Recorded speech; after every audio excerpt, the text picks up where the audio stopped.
Tóc đi đâu? Đi học mà không chịu chưa về nhà. Đến là không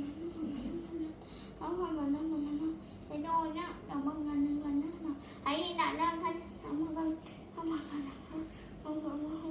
đi em thăm nhau có món không đúng đi đó còn ấy rồi nó con mình là con đúng không con để đi nói nhá để con nha nó con nha đi đâu ta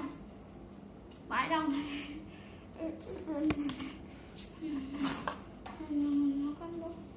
nó con cái gì nha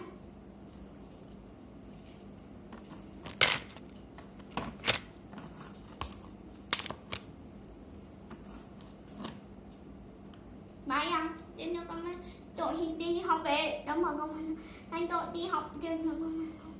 không có con đó mà nó mà con